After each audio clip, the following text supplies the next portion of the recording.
Christina. Okay, cool. Thank you. Cool. Well, good morning, everybody. Got it. There we go. Well, good morning, everyone. And I hope that you guys are ready to start off your morning off right with Ignite. We are on day 3. Powerful language gets results. And together we are hosting. My name is Christina Coakley, and I am Mark Stewart's executive assistant and also licensed agent. I'm Mark Stewart. How is everybody out there? I have Christina helping me today because she is super organized. And if you haven't read a book, it's called Rocket Fuel. In the book called Rocket Fuel, you have what's called a visionary, and you also have an integrator. So I'm a visionary person, not really an integrator person. And Christina happens to be both. She's a visionary and an integrator. So between the both of us, we work really well together. And so we're going to work together on this and help each and every one of you all out there during the session 3. So Christina, what's next? Yep, absolutely. So I just want to remind you guys that it's important to participate, right? So as speakers, we don't want to just kind of be talking to ourselves or off in la la land. And so your guys' participation will make this go by faster and it'll be a lot more fun. So are you guys fired up with me this morning? Go ahead and type in the chat, maybe raise a hand in there, say, yeah, I'm fired up this morning. Maybe I can get a few online to say that you're fired up. Let's hear it, guys. Anybody? Nobody's fired up this morning? Here. All right. And so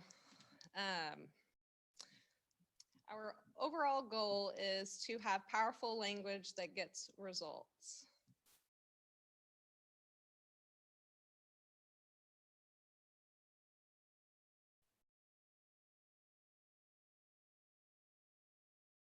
Does everyone have the ability to unmute and speak so we can hear you? Yes. Okay, great. All right. So if we could each of you go through and introduce yourselves and how long you've been in real estate? I guess I'll go. My name is Michelle Vieira, and I just got my license in December and started up the 1st of January. So I'm brand new to this and looking forward to it. Awesome. And what are you looking forward to learn today through this session that we're in? Just more about, I think, the language of it all and how to go out there and get results and how to talk to people properly that's going to bring in those results.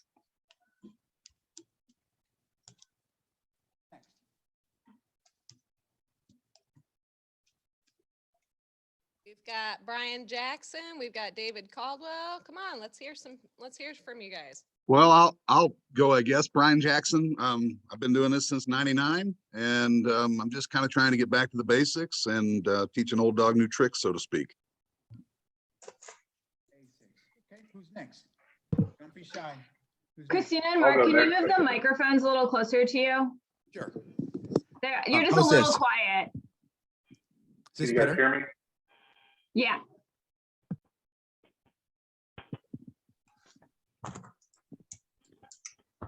Hey, Nate Lawrence. I've been in the business for about 3 years now. Nice to have you. And what are you looking forward to getting out of the session today, Lawrence?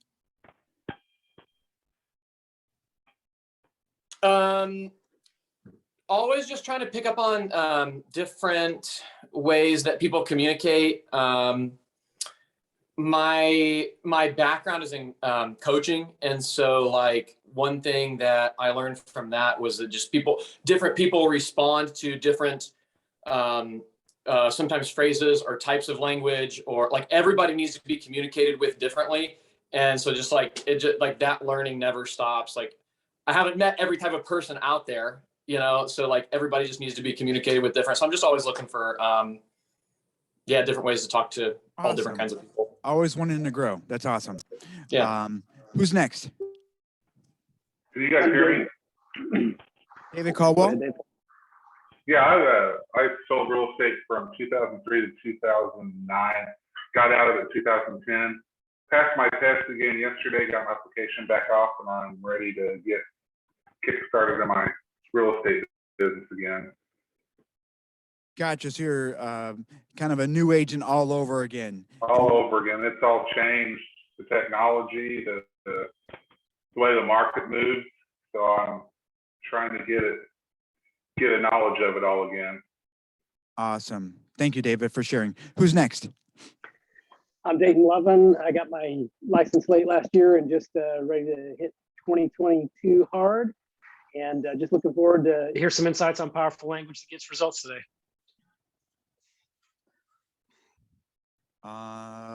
Who's next? James Woody. I kind of looking at. Hey, James, learning can how you, to. are you there? I can barely hear you.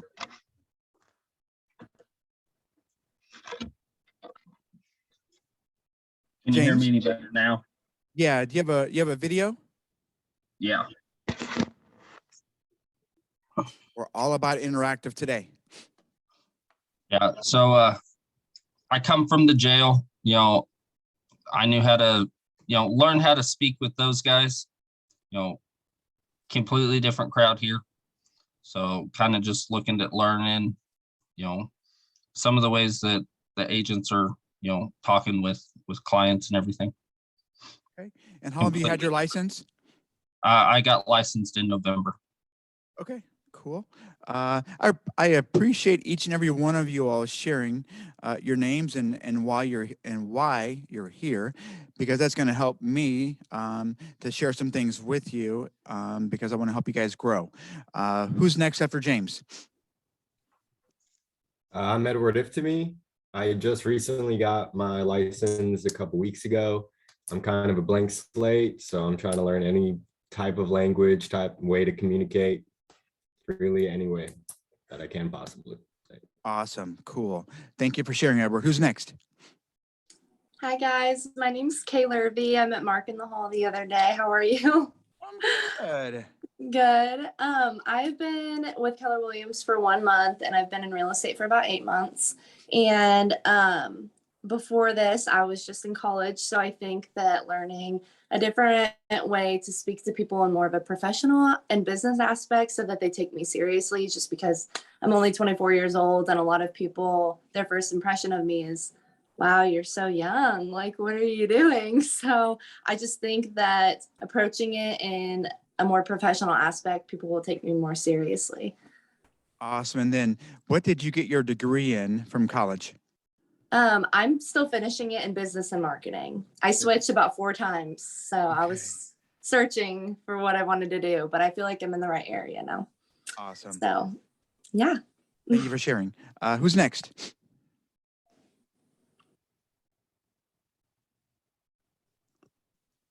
I'll go. I'm Chase.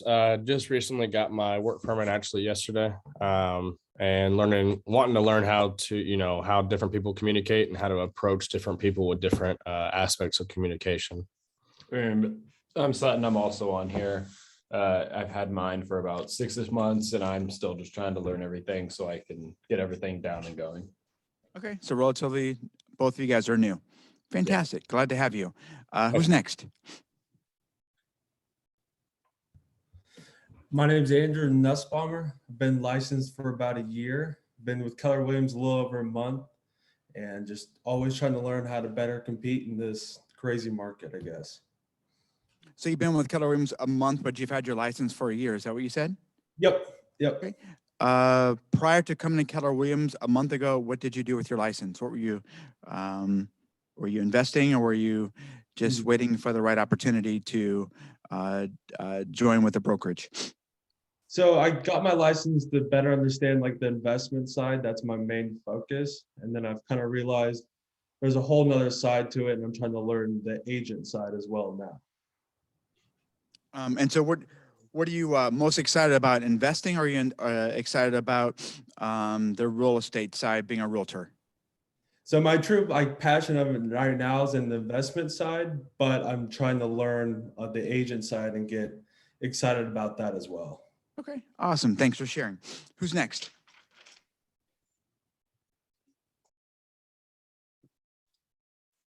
I can I'm go. Nathan. My name's. Go ahead. All right, yeah, I'll go. My name is John Nero. I have been in real estate for almost 5 years now, and I've spent the previous 4 years doing personal investment, fix and flips, and then anybody in my sphere that I would know that needed help with an agent, I would help them as well. Didn't really focus on prospecting at all, and my intention for 2022 is to dive full on into being a buyer's agent full time with a buddy of mine. Awesome. So I'm looking for any tips that I can find as somebody who is not on a team to find powerful language to like win over a buyer right there, because like I don't have the name recognition yet, and so I need to find other tools to create an advantage. Okay. And you said you're a buyer's agent for who? I'm with Keller Williams. Okay, and you said you are learning what it takes to be a great buyer's agent for a buddy of yours. Is that what you said? Yeah, I think I'm looking into getting onto a team, and so the focus for me would be with buyers, and so I'm looking to learn anything I can to be the best buyer's agent possible. Okay, I misunderstood. I thought you said you were already working with a buddy and you were his buyer's agent. That's the plan here for this year at some point. Okay, awesome. Thank you for sharing. I appreciate that. Who's next? I'll go. I'm Nathan Blanton. I just got my real estate license in November. Been to a couple of classes with Mark on the scripting and plan to join a lot more. I'm excited to learn. I've been in sales and customer service for a long time and always felt very confident in what I was doing. And I don't yet feel confident in real estate. So I'm looking forward to getting closer to that point. Awesome. Fantastic. Thanks for the plug for script practice. Who's next? Yeah.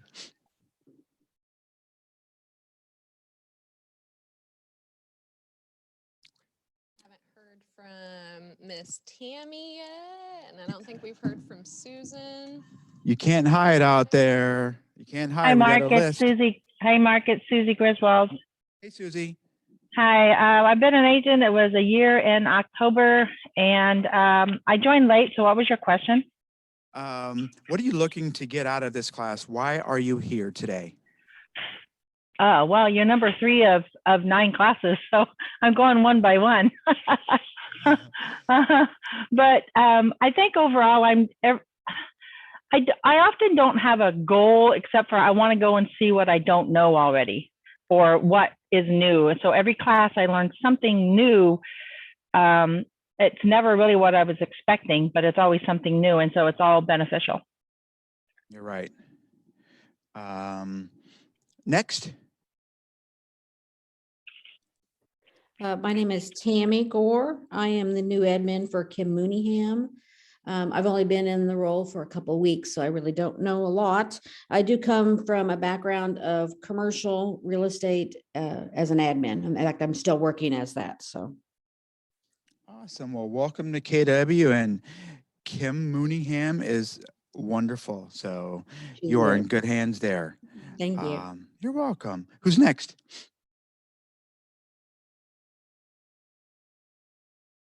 Who's hiding over here, Christina? It looks like maybe Madison. I don't think we've heard from Madison yet. Oh, hi guys. Nate's just using my computer. Okay. Hi. It's actually Nate. All right. Has everyone shared their reasons for being here today? I think we've got everybody. That's awesome. All right, thank you for sharing. And let me tell you a little bit who I am. My name is Mark Stewart. Been with Keller Williams since 2000 and in 2015, came here in July. Prior to Keller Williams, I was with a different brokerage here in town, and my goal was to always be the best agent that I could possibly be, and came here, and the culture, the models, the systems, just the environment was second to none. And you know, for me, I didn't have a plan B. So I had to make real estate work. And I was a little older in life when I got into real estate. And, you know, the chances of me becoming wealthy and becoming wealthy at a factory or selling cars or anything like that just wasn't in the cards for me. I had sold vacuum cleaners for 10 years. And so I was great at knocking doors. And so I know with real estate is one of those businesses where it's a people business. And I absolutely love working with people. And so just by plugging into the models and the systems and the great culture that we have here, you know, we fast forward to 2007, or I'm sorry, 2017, 2022, you know, I could never imagine not being in real estate and not being with Keller Williams. Joined MAPS coaching in 2016, a year after. I started with Keller Williams, been a mastery client ever since. I don't know where I would be without having a coach. I've been to 10 different bolds that we've had over the last 7 years, and each bold that I've taken, I've been at a different place of my business. And so I know I talk to people, they've been to one bold or been to two bolds, and they don't feel as though they need to go to another bold. Well, your business is ever changing. And so each time you take it, your business will be in a different place. So I would encourage each and every one of you all to do bold each and every time you have an opportunity to. We all want to make more money, but a lot of times we do not want to invest in ourselves. And so each time you take bold, you are investing in yourself. And so I kind of got off on that tangent, but after my first bold, I took, there were a lot of agents that were in mastery, and each and every one of these agents that were in mastery, they were doing phenomenal things, and I knew I wanted to do phenomenal things. And I'm like, what is it? What's this mastery thing about? I found out that it was $1,000 a month, and I'm like, man, I cannot afford that.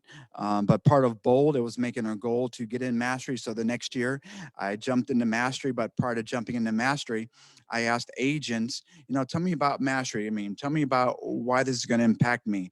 And one of the statements that I remember is from Adam Grady. I went up to Adam and I said, tell me about coaching. Why is that important to you? And so he was talking to me, and one of the statements that he made was, if the shift were to happen tomorrow, my mastery coach would be the last person that I would get rid of. And so that spoke volumes to me, knowing how successful Adam has been here. And there were a number of other agents that I spoke to. So when I signed up for mastery, I didn't have $1,000 then, but I was going to make it work. And so it's been phenomenal. It's been a phenomenal journey in coaching. So that's just a little bit about me. Does anyone have any questions about anything I just covered about me that I can maybe help with?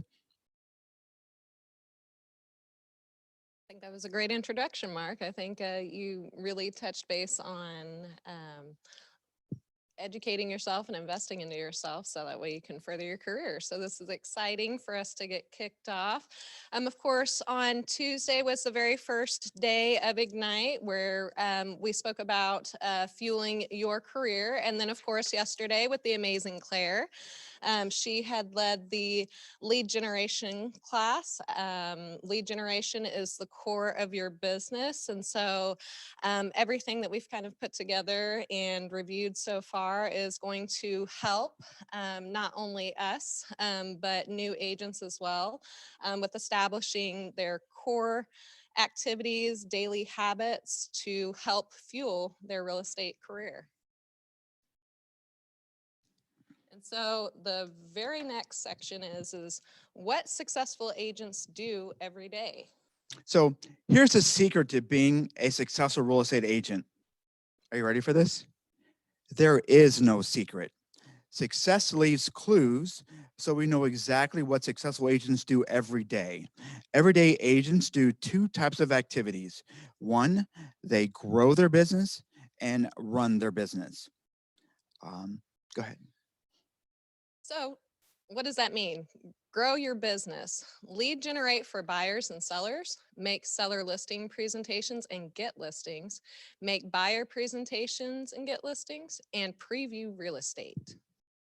And when it comes to running your business, you're going to market seller listings. You're going to show buyers houses. You're going to negotiate contracts. You're going to have transaction management to closing. You're going to have vendor management. You're going to set goals. You're going to have compliance and risk management. And you're going to attend training and get coaching. And you're going to, most importantly, manage your money. Fantastic. So the goal of our time is to basically put into habits of what successful activities we can do on a daily basis.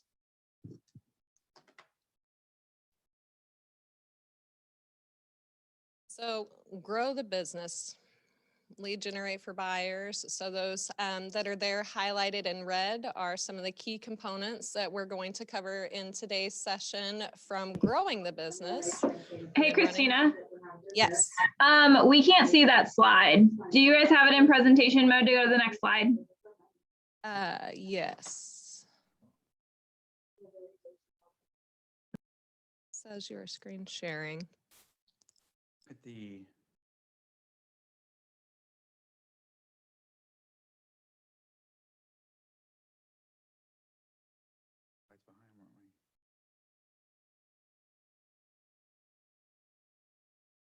What one is it showing right now?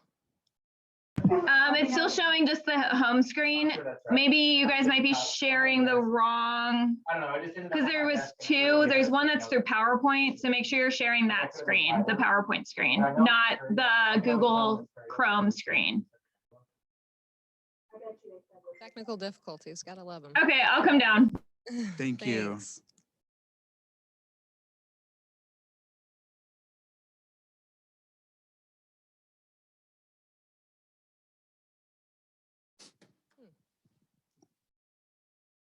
While we're waiting for Nicole, any questions so far? Rescue.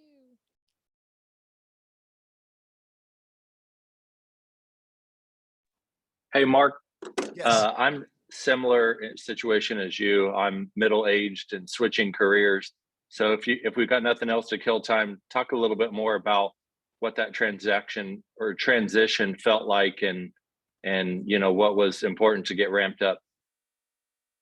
So for me, it's kind of like success leaves clues. And I knew through speaking with other people that were successful that I needed to focus on the basics of real estate. And if I focused on the basics of real estate, I could not fail. And I knew the number one thing that I had to do as an agent was to lead generate. I really didn't know. I did know, but making those lead generation phone calls was always a challenge for me. And, you know, my first TL that I had over here, he would always tell me to, you know, get to the office at 8:30 in the morning, create your call list, and spend 2 to 3 hours a day lead generating. And, you know, I always had a hard time coming up with that list of people. But when I got to the place where I did come up with that list of people, then I would make my lead generation calls. And so number one thing in real estate is to lead generate. It's a contact sport, as they say in the MREA and Gary Keller. And so make the one thing, and the one thing is to lead generate, and find those people, whether it's door knocking, whether it's using a Mojo dialer, whether it's having one-on-one meetings with people. Whatever way you want to put yourself in the way of a client, do so. Do that for 2 to 3 hours every single day. And if you will make those contacts, and if I made those contacts, then everything else would happen. But if I didn't have any leads, I didn't have to worry about negotiating contracts. I didn't have to worry about really anything except for what was I going to do if I didn't do that? And when I say what was I going to do, what job was I going to get into? Because if I didn't have people and if I didn't have business, that was the fastest way out. So I just jumped into as many training events as I possibly could. And like, as you already know, as I said, there was no plan B. And it's just, you know, through the years, as we'll probably get through later on in this presentation, realtors have 5 job descriptions. And that is to lead generate, lead follow-up, go on appointments, negotiate contracts, and scripts and role play. So I time block my day every single day for those 5 things. And then I have surrounded myself over the last 5 to 7 years. I've learned to surround myself with people that can do my 80% better and more efficient than what I could do. So does that make sense? It makes a lot of sense. Thanks for sharing, Mark. Hey, you're welcome. All right, back on. Yep. Okay. We are good to go.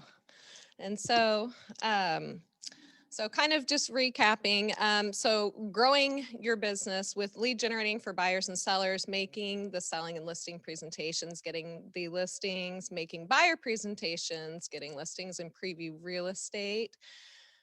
And then as far as running the business, you're going to show buyers houses, you're going to negotiate contracts, and then you're going to have transaction management to closing.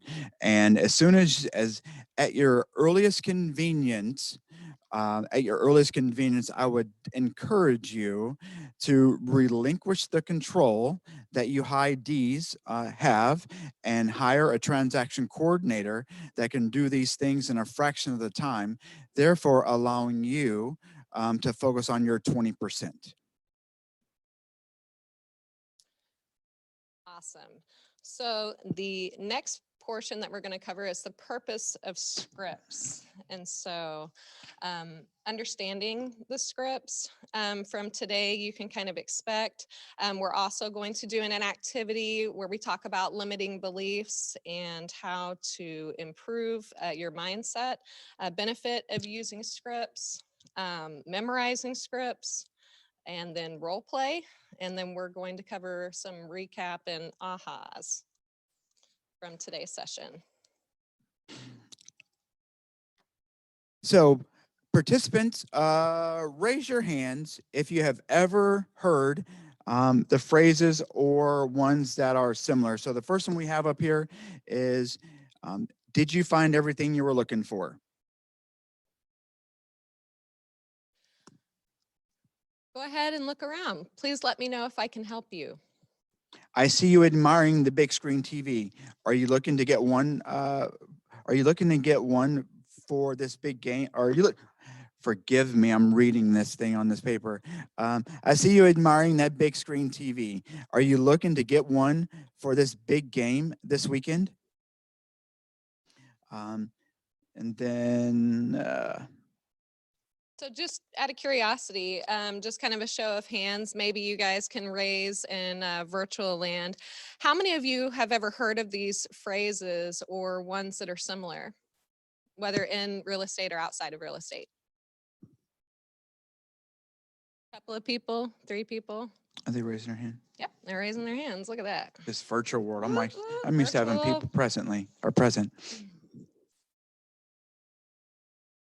So can you guys think of any of these common phrases that you've heard, either in clothing or electronics or any other industry?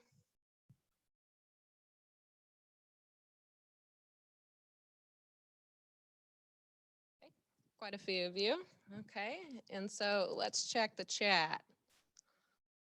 See what everybody's saying. Okay, fantastic. So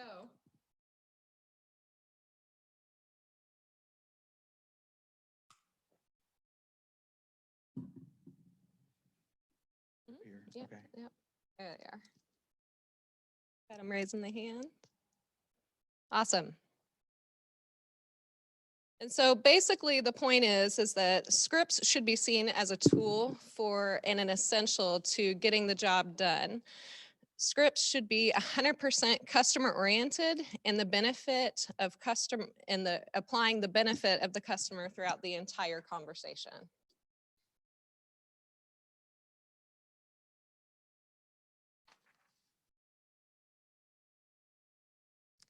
Okay, so if you guys have, you can reference page 4.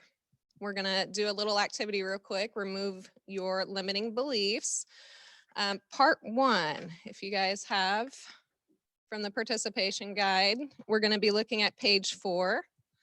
And so I would like for you guys to take a few moments to write down some of the limiting beliefs that you have had when holding yourself back when making phone calls. Can I get a few people to participate and just share with me some of their limiting beliefs? And what's the title of the packet that you're referring to? It's referencing the participation guide. So you guys should have access that through the email that was sent. But it looks like this.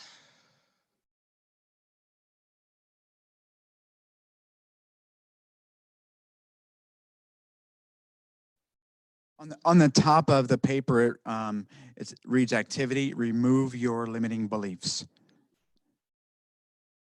Okay, so that's all right. So let's go ahead and just open it up and ask. So if I could, I mean, we've got a lot of people online right now. We've got about 16. So I'd love to hear a few comments from you guys. If you would just pipe in and share with us, what are some of your limiting beliefs? So I see Kay has put down here, fear of rejection, someone being rude on the phone.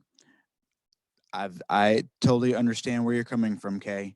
I have felt the same thing, and the best way to get over to get over that fear is to know what you're saying. I mean, have some scripts and have them down to where it's coming from you and the person you're speaking to on their phone. I mean, if they give you an objection, you know how to handle it because that'll just make it easier. And then also having a goal on a daily basis of talking to 20 people. And if you talk to 20 people on a daily basis, you're going to get so good at your script. I mean, when you get a rejection, it's okay. They're really not saying no to you. It's just they're not needing whatever it is that you're doing right now. But in 3 months from now or 6 months from now, that's going to be different. That maybe they want to buy a house or maybe they want to sell a house, and they're going to admire you for giving them a call, and then you're going to become top of mind awareness for them. So embrace those rejections, and it will make you better. And Brian Jackson, it looks like he said that my call reluctance usually stems from a belief that the prospect will be negative with me. Ooh, that's a good one, negative. And so a lot of that that we just kind of talked about. Do you think that these limiting beliefs, are they self-inflicted, or do you believe that it's actually how people feel? What do you guys think about that? Can I get a few people to answer for me, please? Definitely self-inflicted. Anybody else care to hop on and share with us their limiting beliefs? And while people are typing in the chat right now, one of the things that actually helped me get over my limiting beliefs was I've done a lot of different things that are in sales. I've sold network marketing. I was always doing something because I always had a goal to be wealthy. And I sold probably 5 or 6 different things in network marketing. So every time I switched and did something different, guess who I was calling? The same people that I had called for the previous company. And so it got to be where, people were saying, well, why is Mark calling? And no one answered the phone. No one answered the phone after a while. So when I got into real estate, I grounded myself into real estate, and I tied my phone calls to my goals.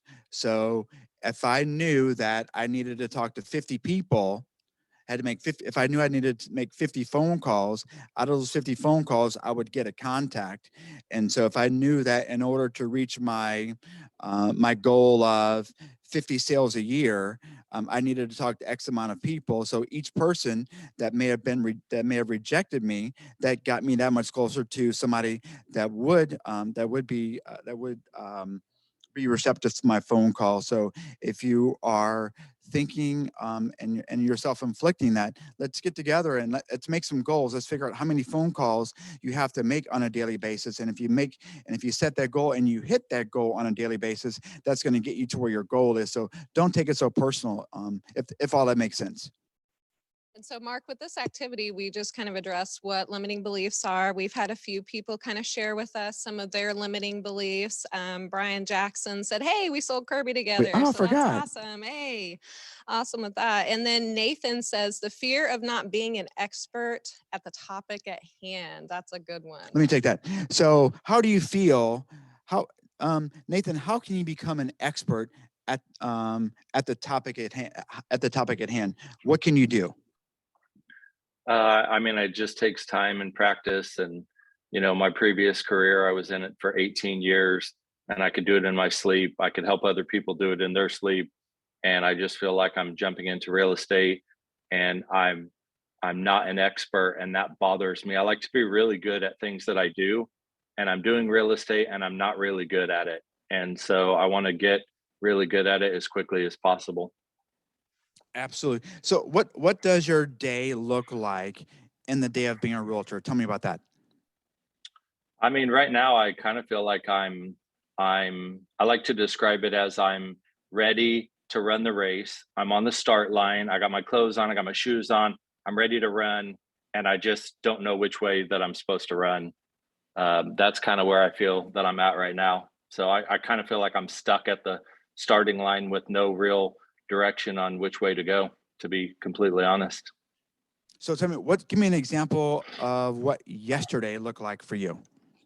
Yeah, so I mean, I have started to get some leads. I buyer leads. I work the buyer leads. It seems frustrating. There's not enough inventory. I can't find houses for the people. When we do find a property, we put in an offer, which I've done 3 times so far, and 3 times the offer's been rejected.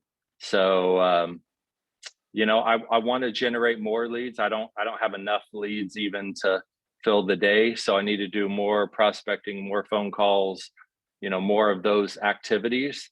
Again, I think my limiting belief that I just shared, though, is part of the stumbling block of me calling people that I already know.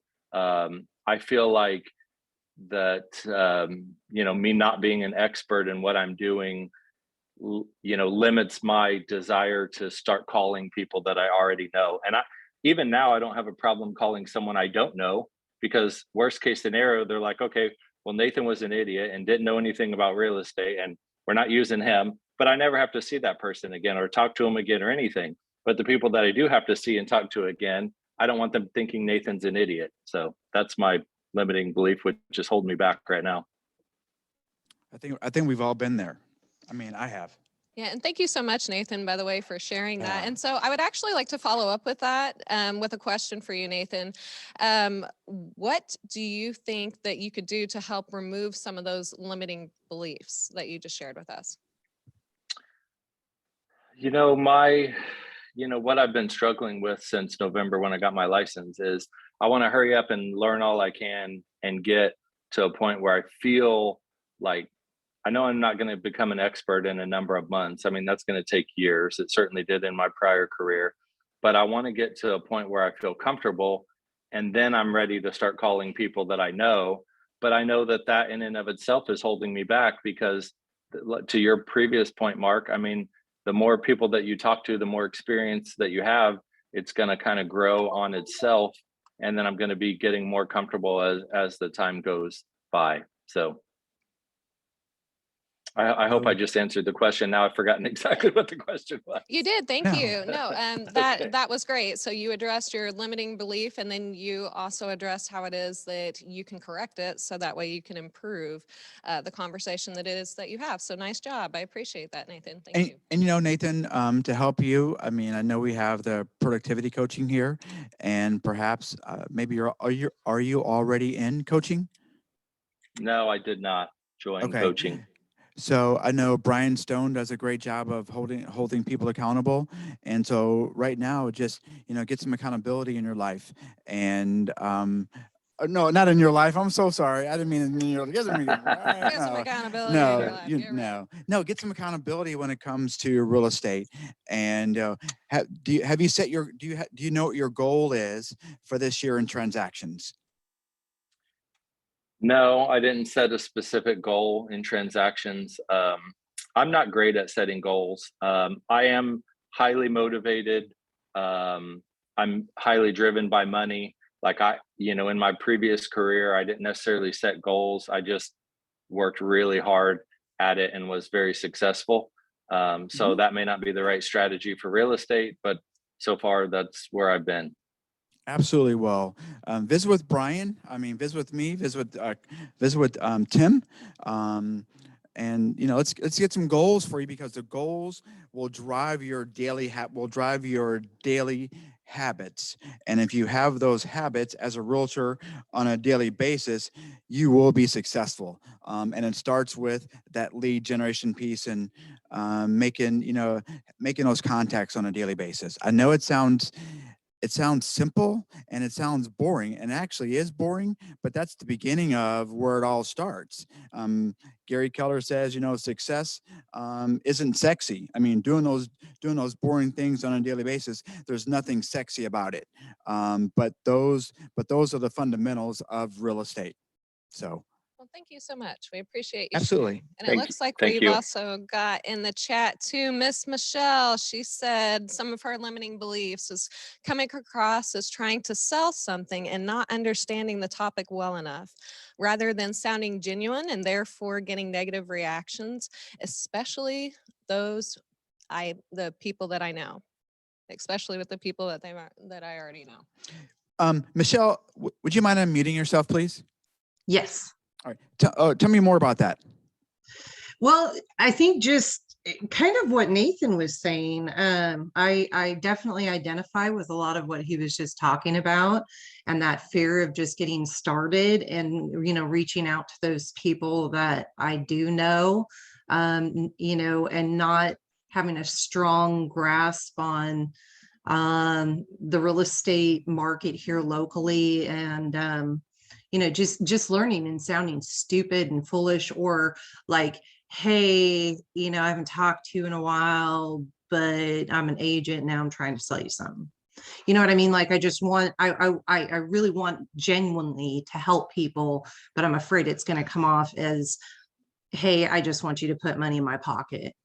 You know what I mean? Like, no, and I then, get it.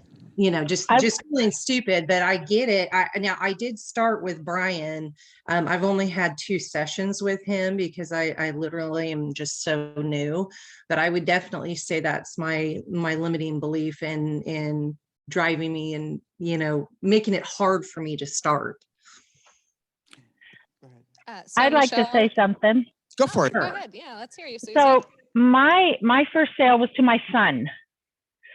So he knew I knew nothing.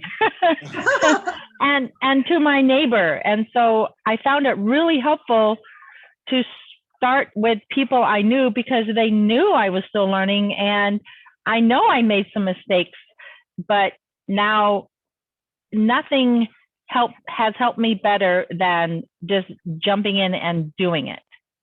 That's a good point. And asking questions, and more questions. Yeah.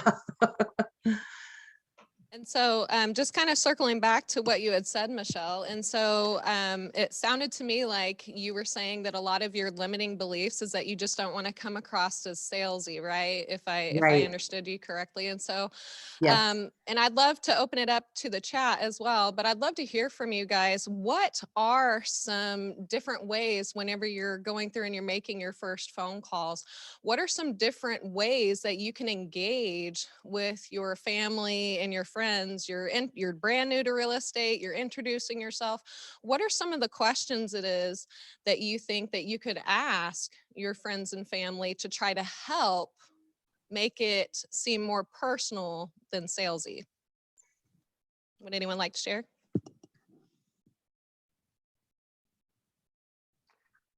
Sure. One thing I've been doing is just reaching out to people and just saying, hey, I would love to be a resource for you in real estate. I'm putting together lists of helpful resources, whether you need a contractor, whether you need something with financing or many other things, and just love for you to think of me, and then offering to give them updates on their neighborhood, put them on the automatic email every couple of weeks so they can see what houses are coming on the market. And haven't been doing enough of that yet, but that's getting started with Ignite. This is what I've been trying to do the last couple of days, is to make some of those phone calls and get out there with that. And let me share something with everyone here. Being in the real estate game for 17 years, we're all salespeople, and sometimes as salespeople, we on purpose sabotage ourselves and make it harder than what it actually has to be. We complicate it, and real estate is very simple. If you're working at a warehouse and they hire you, they're going to give you a job description when you get started. How long are we going to keep that job if we don't do our job description? Not very long. Same thing with real estate. We try to overcomplicate what we have to do, and it's very simple. We have 5 things: lead generate, lead follow-up, go on appointments, negotiate contracts, and scripts and role play. That's all we have to do. And so if we're wanting to be confident at what we do, let's get good at scripting. Let's get good at the language of sales that it's going to take, so that when we are talking to these people, they sound confident, or we sound confident to them, and they're going to trust us. And so instead of looking for reasons why we can't do it, let's look for a few reasons why we can and why we are going to do it, and focus on the basics. And that's it. People ask me, Mark, what do you do? I'm no Adam Grady, I'm no Dan Holt, but our volume will get there one of these days, I promise you. And it's through sheer determination of coming to work on a daily basis and just doing the fundamentals and leveraging off those things that I'm not good at or that I don't like to do. And so we have a script practice every Monday, Thursday, and Friday from 8:45 to 9:45. I enjoy script practice because it makes me better, and I've been doing this for 17 years. So if you're brand new to the game, I would encourage you to get with somebody or come join us on those days in script practice, because I promise you, it will make you confident, and you'll feel much more comfortable in talking to your mother, brother, uncle, aunt about real estate, letting them know what you do. They may not use you for the next transaction because you're brand new, but as they see you with longevity in the game of real estate, they're going to say, man, Nathan's been doing this for 5 years. I mean, I see all these real estate posts about him helping this person, him helping that person, and then they're going to use you. I can't tell you how many people I shared. I was a realtor. They didn't use me for a number of years, but as they saw how serious I was, and as I learned their language of real estate, they now use me. And So wait, hold on just a minute, Mark. Let me make sure that we're getting all of this, right? So what you're trying to tell everyone right now is that, honestly, to remove a lot of their limiting beliefs that they've kind of shared with us, they need to practice. Is that what you're sharing? Is that what Yeah, I you're mean, sharing? Yes, they need to practice. They need to identify the things that is an objection for them, and then possibly take the time to prepare and research. That's exactly right. You know, when you go to work for, because face it, if you're not in real estate, what are you going to do? You're going to end up working for somebody and working 8 to 10 hours a day doing that, making an hourly wage.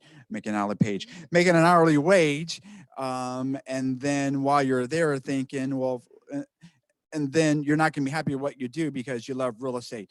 So treat real estate like it is your job, and work 8 to 5 or work 9 to 6 and do your job description. And that's short and long of it. Well, fantastic. That sounds great. I appreciate you summarizing all of that. And so, James Woody, James, unmute yourself, please. Can you hear me? I can, sir. Share with me what you put in the chat. Help me out. You know, the people that I know, you know, and the people that my wife knows, and all the people that I've, you know, that I've got, that I'm working with right now, they all know I'm brand new. They all know what? I'm sorry. So they all know that I'm brand new. Okay. They don't care. You know, they want to use me because they know, you know, they know me. They know that I'm going to do anything I can to help them. You know, they know that I'll pick up the phone day or night. You know, they know I don't know every single thing, but at the end of the day, they want to use me because they know that, you know, I'm going to go completely out of my way to get everything done for them that I can. And I feel like a lot of the people that you have in your spheres would probably feel the same way. You know, that's why, like, most of my focus has been on my sphere. But, you know, with open houses and stuff, I made 6 new leads on an open house in 2 days. Nice. That's awesome. And then I made 4 while I was sitting at that open house, just texting people that I already knew. That's wonderful. and so it sounds like what you're sharing is that the fact that it made it a lot easier for you to, and it sounds like you were also able to provide value because these are your personal connections, correct? I mean, Yeah. these are people, yeah. So these are your friends, family members, and even though you're new to real estate, they want to help support you and grow. And so with them providing valuable feedback to you, it sounds like that working your sphere has definitely helped you. Well, and it's like, I know you left the sheriff's department, what, 5.5 years ago? Right about the time that I started. You know, there's probably 200-300 contacts that I made at the sheriff's department. You know, and right now I think I have 8 or 9 leads just off of me and my wife's shift. Nice. That's You know, awesome. like So they're everywhere, right? I Yeah, mean, they're you know, they're past coworkers. They could be I- friends, family, neighbors. I got a message from a guy that I haven't talked to in 3.5 years, 5.5 years. You know, I worked with him at the job before I took the job at Greene County. He messaged me out of the blue and was like, hey, he's like, I have a listing for you. I'm going to have it available in about 2.5 months. So, and then he's like, I'm going to buy afterwards. So, you know, these people that know you, they know that, you know, that you don't know everything right now, that you're new, but they want to work with you. I guarantee it. They may not be able to right now, but if you know them, you know, they will work with you when it's convenient for them. You know, they may not be ready right now, but like you said, in 6 months, a year, you know, if they are, they will call you. Absolutely. Thank you for sharing. Appreciate that. All right, so we've kind of covered the purpose of scripts, our limiting beliefs and mindset, and how to overcome those. And so, Mark, what is the benefit of using scripts? You know, I think we've kind of touched on it. It's confidence, not being afraid to speak with someone, because there's only so many responses someone can give you to why they may not be buying or selling. And as you know the scripts, I mean, you can overcome that objection. There are a number of times where I'm out in the store and I've got my name badge on. I don't have it on today. It's in my car. And a person will say, what's the market like today?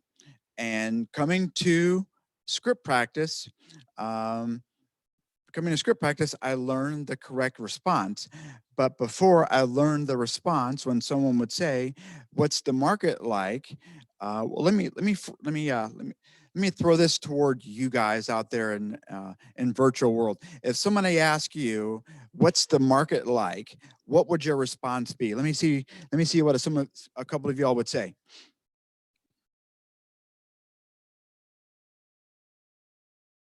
Or even unmute yourself if you like and just speak into the speaker.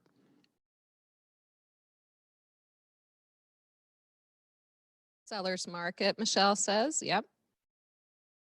Let me have a couple more of you all tell me how you would respond if someone saw you at Starbucks and said, "Hey, what's the market like today?" Great. Dayton said, Dayton says, stolen from Tom Ferry. Well, it depends. Are you looking to buy, sell, invest, or rent? and that's exactly right. I mean, open up that dialogue to figure out what they're looking to do. Are they looking to buy a home or sell a home? Or are you looking to invest? Because it's going to be different for everything, and that's going to open up, more of a conversation. And the more you know, and the more you script practice, you're going to be able to lead that conversation down the road where you can say, "Hey, you know what? Let's get together at the office where I can share some positive things with you about the market. When's good for you? Do you work days or evenings? You work days, great. Hey, I've got an opening tomorrow evening at the office. I can meet you at 5 o'clock or 7:30. Which one's best for you?" So you can convert that simple conversation to a buyer's appointment or a seller's appointment, and it's just by rehearsing your scripts. Okay, fantastic. And so scripts also allow you to stay focused on the conversation and in the present moment. Scripts allow for consistency in what is said and actions that the agents take. And so can you guys think of some different ways that scripts and practicing can help build your confidence? Can you guys share with me some of that? And I'm not a typer, I'm a talker. So those of you who want to chat, put it in chat. And those of you who would like to speak, please do so.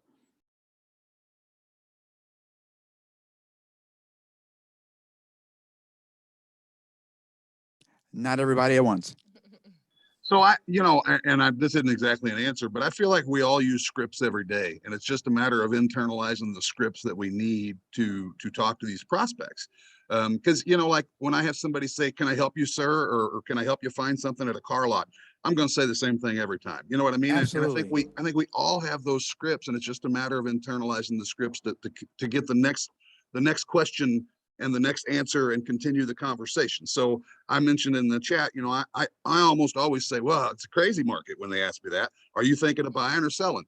And then depending on what their answer is going to determine what my next sentence is going to be. And some of that comes from experience, but it all comes from experience. It's muscle memory. It's like anything else. You practice and practice and practice, and you get better at it.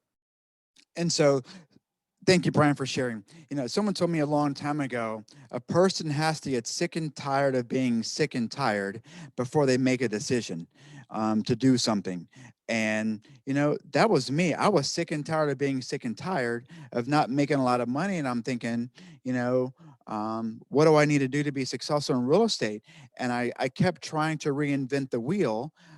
Well, the wheel had been invented, and so I just needed to follow the recipe that Gary Keller has and the MREA, and listen to all those people that went before me. The Dan Holtz, the Adam Grady's, the Rhett Smileys that are out there, and just listening to those people. If you'll just do what they've done and listen to the things that they share with us and read the MREA. Read the one thing, the focusing question. And the one thing is, what's the one thing that you can do such that by doing it would make everything else easier or unnecessary? And so the first family reunion, about 3 family reunions ago, Jeff Woods was there, and I had not read the book yet. And so after he said the focusing question, I started to think, what is the one thing that Mark could do such that by doing it would make everything else easier or unnecessary for him? And the first thing that I had thought about was time blocking. You know, if I time blocked, that would allow me to do everything else that I needed to do in the day. And then the more I thought about it, that really wasn't my one thing to time block. My one thing was to lead generate.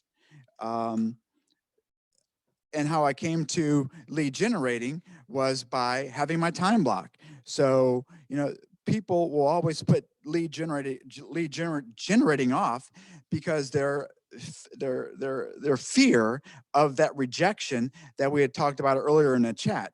And so when we have that fear of rejection, we'll say, I will do it later. I will do it later. Well, later never happens, because later in the day, as they say in willpower, they have a quote, willpower is not on will call. And I think we learned that through Bold. And so later on in the day, when we say we're going to do it, we always get busy. I mean, honeydew list. I mean, things just pop up. We got to get the kid from the school. I mean, the kid gets sick. I mean, something comes up.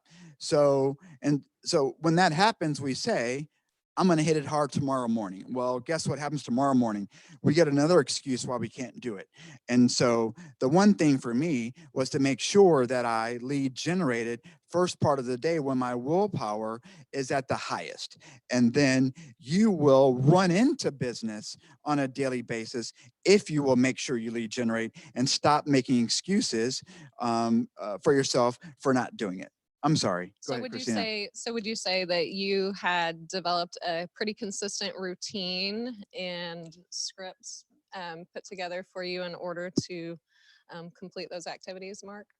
Say it again. I'm sorry. I'm thinking too hard. Okay. So with everything that you just shared, it sounds like everything was about consistency, right? Right. Right.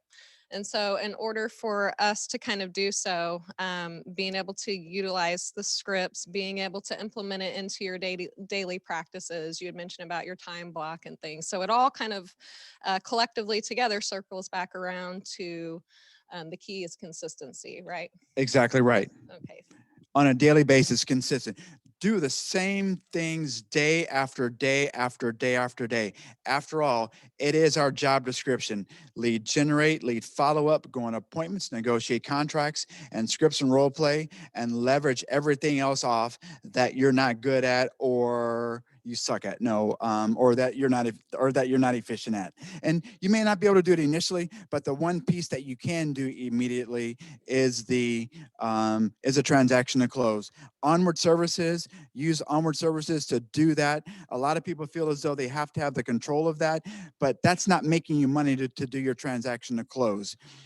Let somebody else do it that's better at it. Therefore, guess what it's going to allow you to do? It's going to allow you to face that rejection and be able to get that out of the way by making your phone calls or door knocking or whatever that might be.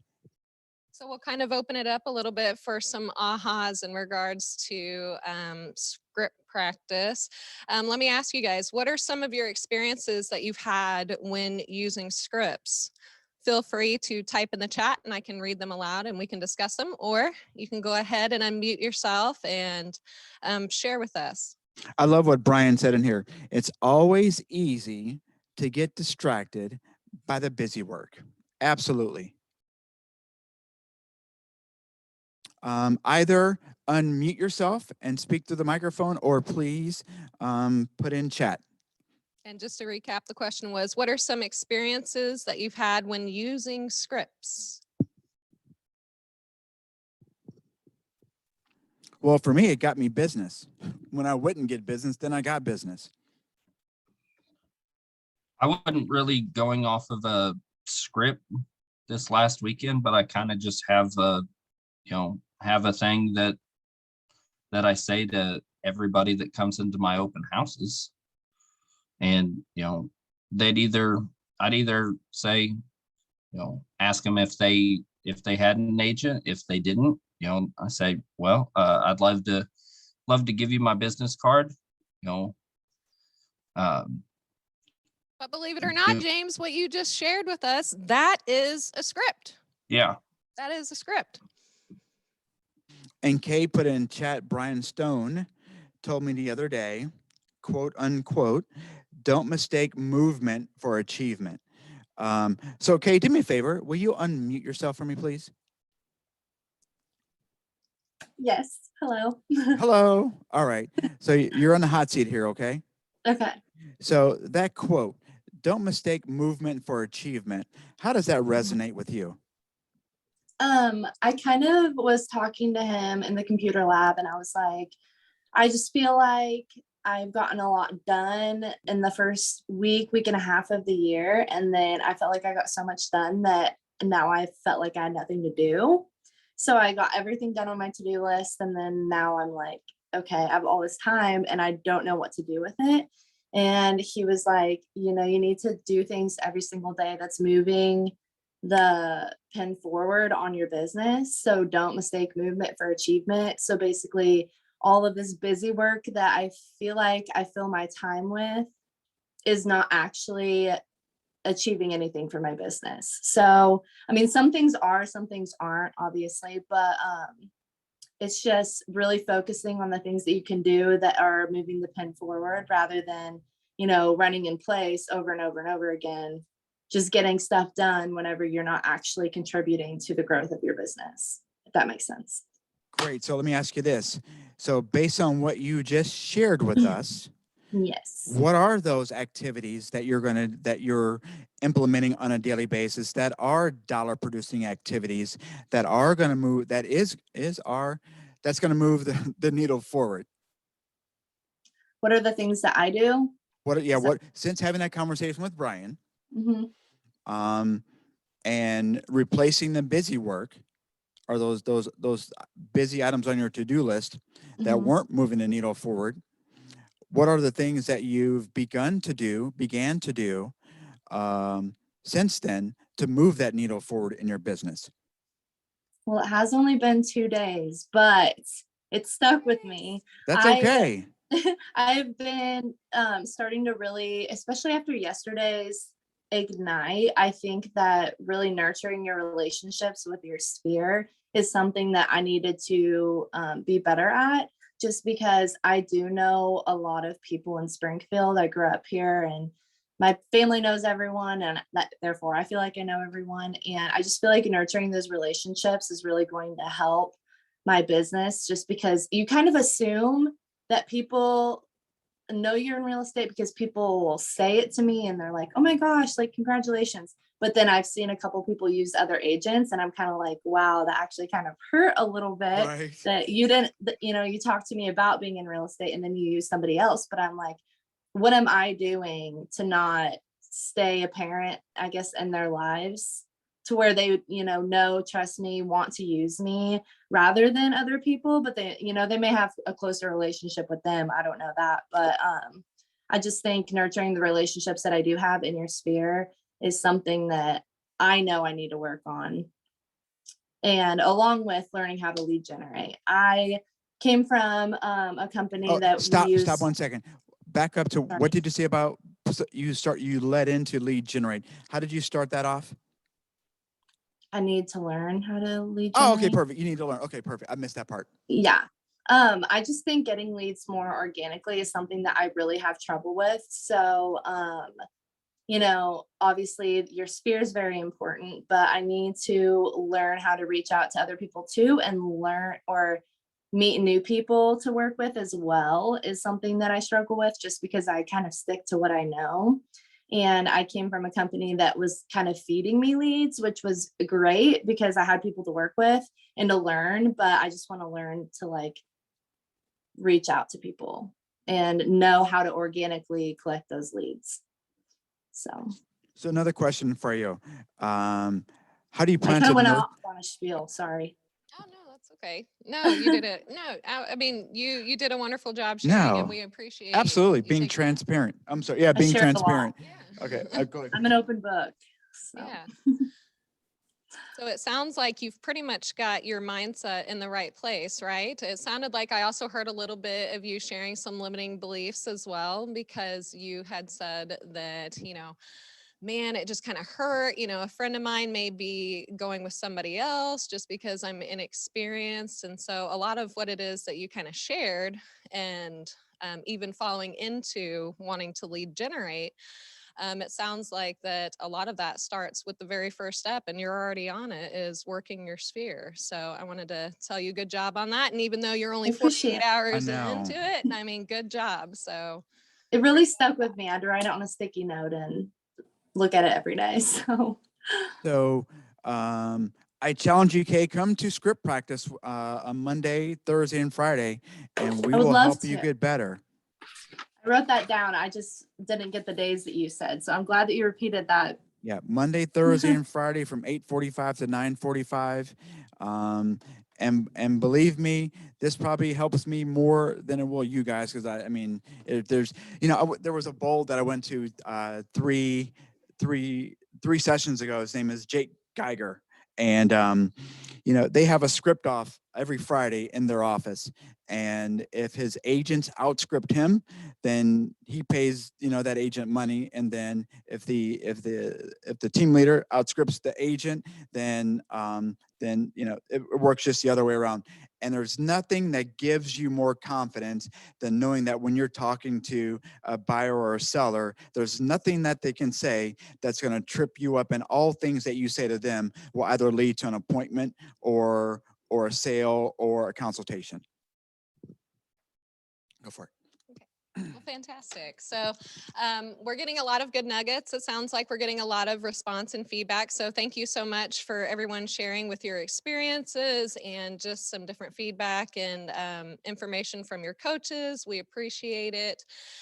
So we kind of talked about the purpose and the benefit. And so, Mark, I mean, how do we use scripts? And so if you guys, I'd like you guys to kind of think about some questions with me. What is the benefit of asking questions versus telling in a conversation? Once again, unmute yourself or put it in chat for us, please. I think by asking questions, you make it so that you can continue the conversation. It doesn't end with a yes or a no answer. And by having those open-ended questions, you can learn a whole lot more about what your client's needs are. Absolutely. So you mean to tell me that if you ask questions rather than telling somebody in a conversation, you might be able to find out their motivation and purpose? Is that what? That's crazy. Oh my goodness, mind blown. Good job, Susie. Thank you. Brian Tracy, you guys may have heard of Brian Tracy before, a long time ago when I sold vacuum cleaners. He always said that God gives us 2 ears and 1 mouth, and we should use them accordingly. In other words, we should listen twice as much as we speak. And so when I would do the vacuum cleaner presentations, they told me, and through Brian Tracy, they said, if you're speaking 80% of the time and your client is listening 20% of the time, you're not going to get the sale. Whereas when you flip it around, they're talking. How does this go? If they're listening, or if they're anyway, listen twice as much as you talk, and you're gonna capture those people. But you're gonna ask them, you know, tell me more about that. If a person tells you something, tell me more about that. Why do you feel like that? Why is that the case? And if you open up the conversation like that, they're going to tell you everything you need to know.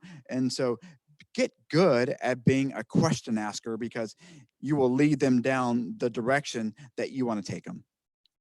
And so I just want to open this up to everybody. So what are some things that you can do in a conversation to show the other party that you are truly listening? Are you asking me or asking everybody out there? I'm asking everybody out there, but I'm kind of giving the answer as well. So if everybody's kind of looking in and wondering, what is she doing? Well, I'm doing some head nods and some physical gestures. What else, guys? How can someone know that you're truly listening? Eye contact, put away your phone, like contact. don't reference like down to your phone if you're getting a notification or anything like that. Respond to what they say with like a inquisitory question. Like if they say like, oh, I'm going on this trip, like, oh, have you been there before? Why that place? Or I mean, just ask ask thought-provoking questions and leave them open-ended. Great. Fantastic. Thank you so much for sharing that. And it looks like we've got Dayton that says, recap what they've told you and ask if you are understanding them correctly. So you can kind of recap and summarize by asking them to clarify. I know one thing that I learned a long time ago while selling vacuum cleaners again, was salespeople are always chomping at the bit to interject their 2 cents worth. And so one thing that I learned a long time ago was, after a person finishes speaking, don't be so quick to answer their question. Pause 2 to 3 seconds, nod in agreement as if to let them know that you've understood what they've said, you've heard what they've said, and smile. Because oftentimes we're not aware of what our face is actually saying. I know I wasn't. So oftentimes when I'm speaking to a person, I'll on purpose put like a smile on my face so that they know that I'm actually enjoying. I may not be enjoying, but that I'm enjoying what they're telling me. And then as they're speaking to me, I'll smile, I'll nod in agreement, and then wait 2 or 3 seconds and then respond. By waiting those 2 to 3 seconds, it allows them, they may be coming up for air, they may have other things to say. And so by allowing those 2 or 3 seconds in there, it's going to allow them to continue, because in that part that they're going to continue with may lie the golden nugget that's going to help you turn that person into a potential sale, buyer, or somebody that you can nurture in your CRM, so that down the road, they may be $1 million home buyer, but we never would have found that out because we'd have been too busy and too quick to interject our 2 cents worth to have cut them off in their conversation. So fantastic. So recapping what it is that they said, listening and nodding during the conversation to understand, smiling whenever you're responding back to them. I don't know how many people out there in the virtual world are like me. If you know the abbreviation RBF, it is very strong with this one here. And so What is RBF?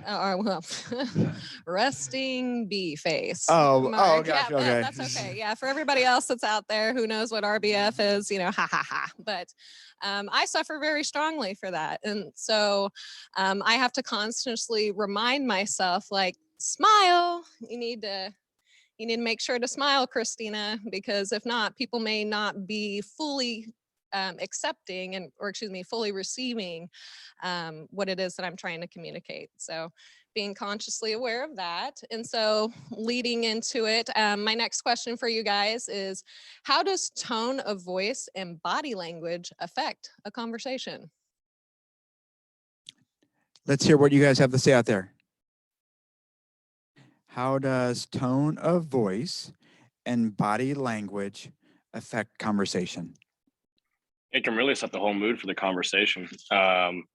Say you didn't have a good morning and you've got a rude tone with a customer, or a prospective client. They're not going to want to talk to you at all.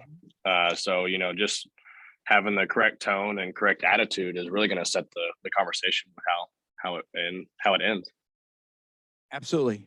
Thank you. So if I'm coming in the morning and I'm just had a really rough day from the night before, and my willpower is not my highest, and I get ready to go and get on the phones, whenever I pick up that phone to dial, what do you think the very first experience that person on the other line is going to get of you? If you're having a bad day, do you think that you're going to sit there and respond back as friendly or maybe as positive and upbeat as you normally would? Absolutely not. Absolutely not.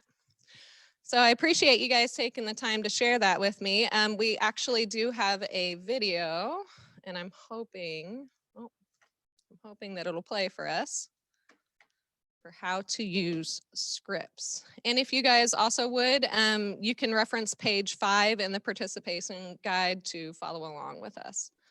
Let's see if it'll play. I'm not sure.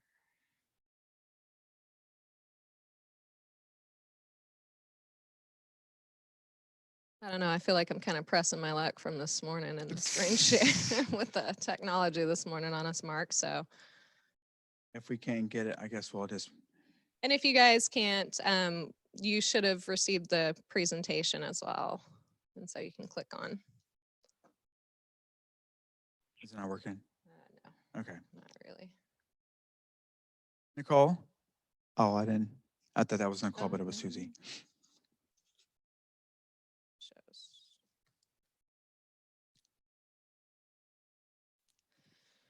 Okay, so basically in the video, they kind of go over helpful guide to help start a conversation.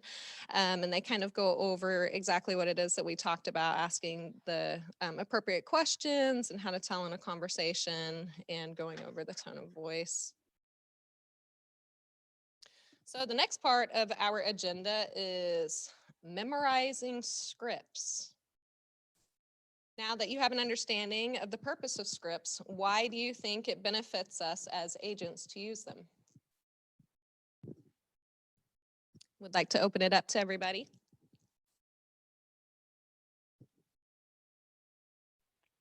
To me, one of the main things is it gives us confidence in that we have a clue about what we're talking about.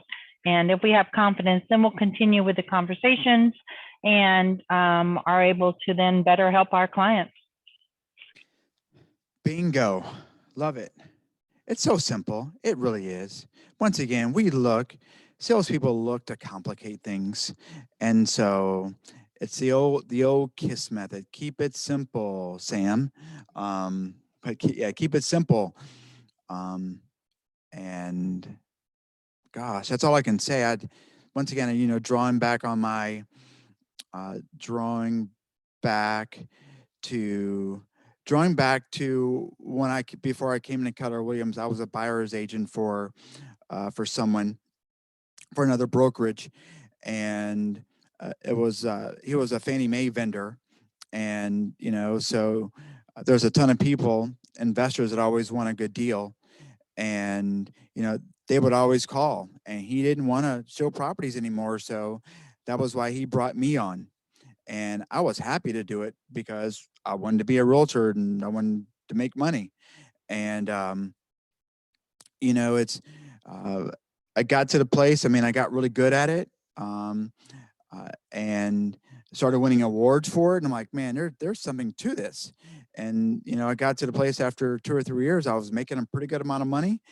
But I wanted to make more. I'm like, man, because all I was doing is having fun. Helping these buyers. And, that was when I started getting calls from Keller Williams. And I knew at Keller Williams, I was going to be giving up the goose that laid the golden egg. And the goose that laid the golden egg was the Fannie Mae buyers. And I didn't have to make outbound calls. And I knew if I came to Keller Williams, I was going to have to get out of my comfort zone. My comfort zone was not making phone calls. But in order to make more than I was making, I knew I had to be uncomfortable, because the growth lies in the uncomfortable stage. And so I came to Keller Williams, and I knew I came here for a reason, and I had to embrace the scripts. And 7 years later, it has been the best thing ever. So wait a minute, Mark, you didn't just learn this overnight. Hold on. No. I want to make sure that I understood that correctly. No. You didn't just learn. Oh, okay. Oh, silly No. me. So you actually have to go through and work through and practice like every day.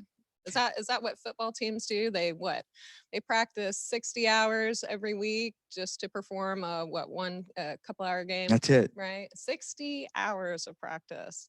There would be times where I'd be in the shower, saying the promise script or saying some kind of script, and it's like, man, I'm just trying to rehearse this Sounds so like that you and I's whenever I mornings get are in front of a completely client, that I'm not going to butcher it, because there's nothing more embarrassing than forgetting what I need to say. And so, memorizing a seller presentation, that took me months. But I'm glad I started, because if I had never started, I would still be trying to learn the seller presentation today. So just make a goal to start. Get a script, start it, learn it, move on, learn a script, start it, learn it, and move on. And you'll always draw from it. I got kind of off on the side there. Sorry, go for it. No, it's okay. I mean, memorization and practice is essentially what leads to the internalization of scripts. And so you guys are going to want to practice how it is that you're performing, right? So the key is to take the time, dedication, do your homework. Go through and plan out exactly what it is that you're going to say. Some of you had shared that you had kind of just recently got started with it and developing the scripts. Really take the time to memorize and practice this every day. And it should be a part of, definitely a part of your daily activities. How many of you out there in virtual land have been to Bold before? Put it in chat. Let me see who's been to Bold.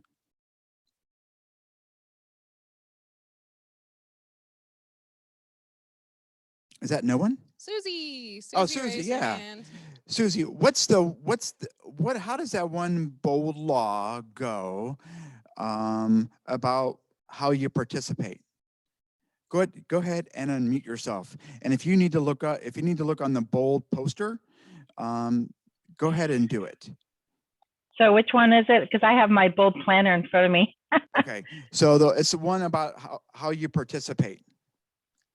Oh, it's how you participate, and here is how you're going to participate everywhere else. That's right. So how you participate here is how you participate out there or everywhere. And so all that means is when you think about it, how you participate in here is how you participate everywhere. So if you're script practicing, and if you're script practicing on a daily basis with your friends and you're active in doing it, that's how you're going to participate out there too. When you're at the open houses, you're going to know exactly what to say. If you're not doing their script practice in here, whether it be in your living room, whether it be with your spouse, whether it be with a group of other agents, when you get out there in the real world and you're live in front of someone that you don't know, you're not going to be able to give them a script. So it all starts with, once again, the fundamentals and the basics. Oh my goodness, Mark. So let me ask you something. And I would love to open this up to the chat too. I'd love to hear your guys' feedback. So scripts, right? I mean, we've got scripts and scripts and scripts. So what are some of the best ways that you guys have found to be able to memorize these scripts and actually apply it into your daily settings? This is Susie again. To use them. I have one script that I was taught. It's the simplest script and I use it the most. And it is basically, who do you know that wants to buy, sell, or invest in real estate? Bingo. Great script. That's a great question. And, you know, I would even encourage you to maybe even take it a step further. So whenever you're thinking about who it is that you're talking to, whenever we've taken that time to research, right, before we made our calls, did they just recently go on vacation? What are some of their goals and dreams? Is that something that you can actually help them achieve through real estate? So great answer. Thank you.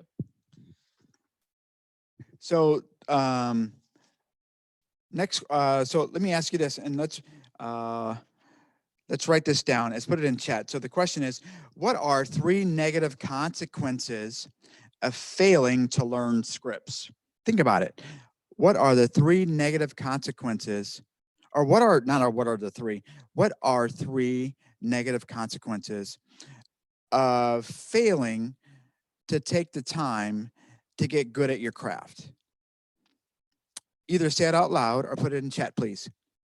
We have Edward that says being unprepared. That's a negative consequence. And that's a pretty big one too, being unprepared, right? Edward, unmute yourself for me if you would, please. Is it working? It is working, brother. I hear you. Sweet. So I love what you said, being unprepared. What does that mean to you? Being unprepared, tell me. Just knowing what you're gonna say when you say it, just knowing exactly what to say depending on the situation that arises. And how does it make you feel when you're unprepared at a profession that is your livelihood? Or is real estate your only thing that you do? Currently, yes. Okay. So how does it make you feel being prepared at a profession that is your livelihood? Well, right now, since I just recently got my license, I feel like I am pretty unprepared, especially like even just wanting to go do open housing. Uh-huh. What kind of documents do I want to bring? What are some of the stuff that I need to bring? Maybe now, like what are the scripts I need to memorize? And a lot of these questions that play in my head are kind of hindering or preventing me from having the confidence in moving forward. Thank you for being vulnerable and sharing, because we've all been there. And being that you're brand new, hey, it's okay. Because you know what? You're here. You're diving into getting better at what you do. And if you continue to do what you're doing today by involving yourself in training, and 6 months from now and a year from now, you're going to be light years ahead of that person that sits in this training today, doesn't get anything out of it, and then in a year from now, they're in the same place. So you're in control of your future. It's just about setting a goal and implementing your goal and doing it on a daily basis. Absolutely. And then next we had Dallas. Thank you, Edward. Yeah, thank you so much for sharing. And then we had Dallas who responded, stumbling over your words and looking unprofessional.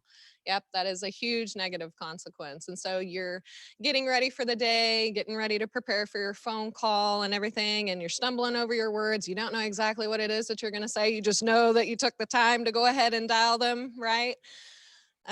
So that can cause you to look unprofessional and maybe even cause some anxiety, which would contribute to that negative feeling and association with those limited beliefs. So I would challenge each and every one of you that's out there in virtual land to take a 66-day challenge. And if you're not familiar with what the 66-day challenge is, grab the One Thing book.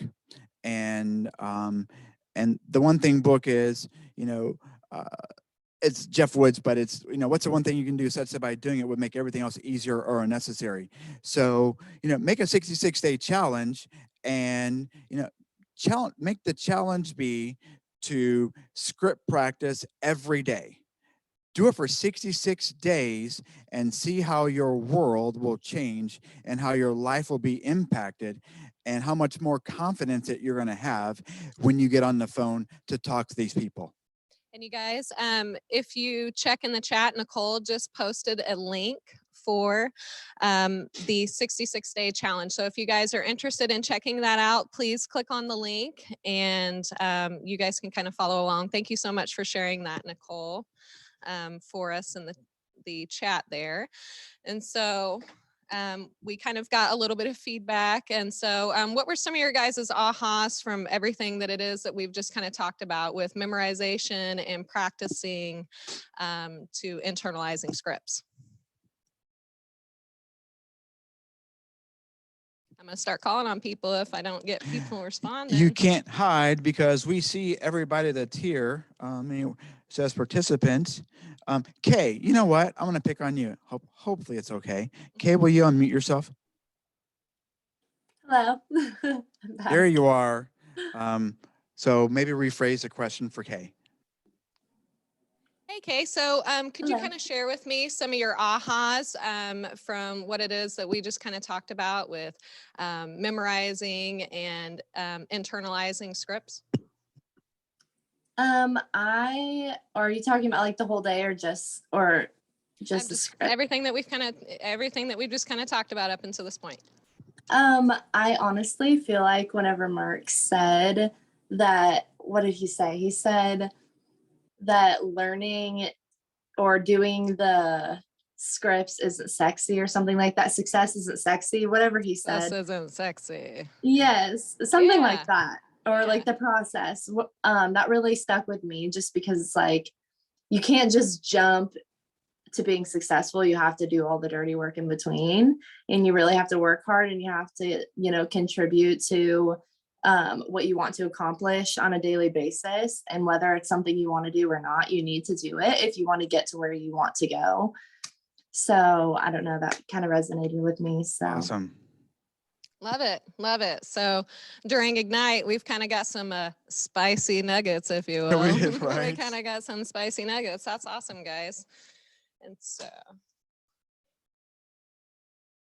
You know, everyone knows baseball, right? And so when you think about these baseball players that are making these multi-million dollar contracts, you look at Albert Pujols, who went from the St. Louis Cardinals. I'm a huge Cardinal fan. That's why I picked him, and I was heartbroken when he signed with the Angels back in the day. But he left the Cardinals and signed like $100 gazillion deal with the Angels, like $100 million plus deal with the Angels, and he got paid hundreds of million dollars a year to bat 350, 340 a year. So 1 out of every 3 times at the plate, he's getting paid to hit the ball. So Albert just didn't go from high school to the majors. He did the interim thing, and that's, double A ball, triple A ball. And there were a number of months and years and practice that he put in to get to that point. Well, real estate's the same thing. Unless you're a doctor or a lawyer or a professional athlete, you really never have the opportunity to impact a lot of people's lives, nor do you have the opportunity to set you and your family up for success. And so the script practice and doing your 20%, the lead generating, the lead following up, the going on appointments, the negotiating contracts and the scripts and role play. If you don't do the fundamentals, you're never going to make it to the major leagues and be successful. As a matter of fact, the attrition rate for realtors within the first year or two is 80 to 90%. And the reason for it is they're not doing the basics. Stick to the basics, and you'll have longevity in the business. Just do it. Okay, sorry about that. no, that's okay. And so, so I think the whole point is that it's not only enough to script practice, but it's also about being purposeful with your script practice. And so, here on the slide, we've got 6 different steps for a process for memorization. And so this is something that you guys can kind of take and practice when you've developed your scripts. This is a great tool for you guys to go through to help memorize the scripts. And so here we go. So review the 6-step process. Number 1, read the first sentence of the script out loud 5 times. When you read your script out loud, you're engaging your eyes, your voice, and your entire body. 2, repeat the same sentence 5 times with a smile on your face. You will notice a difference in your tonality when you say it with a smile. Try standing in front of a mirror. Watch your body language as you repeat your script. 3, read the second line of the script out loud 10 times while smiling. Say the script from memory. Put the script down and don't look at it. From memory, recite the first 2 sentences out loud 10 times with a smile. If you make a mistake, start over from the beginning. 5, say the script by adding 1 sentence at a time. Repeat 10 times. Anytime you make a mistake, go back to the beginning. Number 6, say the entire script as fast as you can 5 times in a row. Your chances of stumbling when reading the script at a normal pace after you have practiced and chanted them are very small. And so really, when it came time to learning scripts, this is exactly what I did. I learned it at Bold, and it's magical how you can pick up the script. And this is the format that we use at Script Practice in the morning for getting good at scripts. oh my goodness, I kind of feel like I'm having to jump 3 times up and down, pat my head, rub my stomach in order to do all this, Mark. Oh my goodness. And so I'm just kind of curious, everybody that's out there, what are some of the ways that has helped you with memorizing these scripts? Did you ask me a question? I asked everybody a question. I was holding. Dallas put in here, how important is it to script practice and work every day on the fundamentals? How important is it? It's the most important thing that you can do. There's nothing more important. Gary Keller says, keep the main thing the main thing. And the main thing here is to practice and work every day on the fundamentals. So I'd like to open that back up and again, just kind of ask everybody, what are some of the ways that you guys have found the best works for you for memorizing scripts? Let's hear it. Let's go ahead and open it up, everybody. Dallas, did you have a question? No, can you hear me? Yeah. No, so because you asked what was the aha moment and like something you took away. And I guess because I'm also new to this, I'm not fully licensed. I just passed my test last Friday. So I guess I'm slowly learning a bunch of small things that you can do every day that creates a bigger picture, if that makes sense. Because when you get into it, and as someone that doesn't really know the whole spectrum or exactly what entails as real estate, how to be a good agent, I think seeing like script reading, doing calls, networking, all that is a bigger like spectrum, bigger picture than I ever could have realized. Yeah. So that's about it. I didn't have a question, but I'm probably worded that weirdly. No, you're good. No, absolutely. That was beautiful. Who else? Let's hear some different ways you guys memorize your scripts.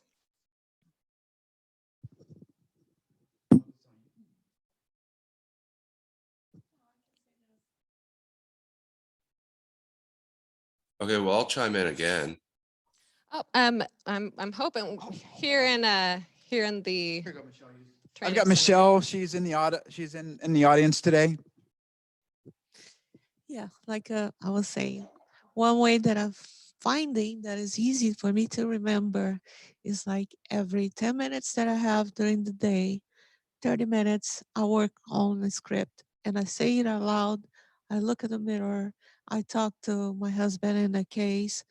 He listens to me and it's good because he's very judgment and he helps me a lot to correct my mistakes and point my mistakes, which is the one thing that you think you're saying, and it's different when you look at yourself as or somebody tell you you're doing this, you're saying that too much.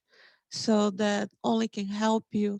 And I always think that if you're scared of something, you just face it, go for it. The first time is not gonna be good. The second time, about 100th time, you're gonna get better. Well, thank you for sharing, Michelle. And it sounds like that you have awesome. a very, very supportive husband who helps provide you with feedback. And so that's some of the ways that it is that you kind of help memorize and help improve. So great. Thank you so much for sharing that with us. And you know what? What I'm going to share may be in our material coming up, but one way that really helped me get better with scripts was to record my conversations that I had with people. Obviously, it was only one side that I could record, but I would have a recorder, and I would actually, record during my lead generation time portion, and then I would go back and listen to the way I sounded. And I don't think anyone actually knows how they really sound until they listen to themselves on a recorder, and it's like, holy crap, did I sound that bad? And it really helped me to correct my speech pattern. And there's a course that that you can get through KW, and it's language of sales. And coming from the vacuum cleaner business, knocking on doors, man, you only had about 10 seconds to get your spiel out. And if you didn't get it out quick enough, they were slamming the door in your face. So I was really good at talking fast. But in real estate, it's a little different. It's a lot different because, I mean, you have to, the last thing you want to do is say something so fast that that whoever it is you're talking to say, what was it that you said? And then it's like, oh my gosh, I had to go through this again. And so anytime, or so if you want to get better with your speech pattern, language of sales through MAPS coaching, it's a course that you can take at 6 months, or I'm sorry, it's a 3-month course, and it's been phenomenal. It's actually taught me a lot. And does anybody else want to share with us some of the ways that they are able to memorize their scripts?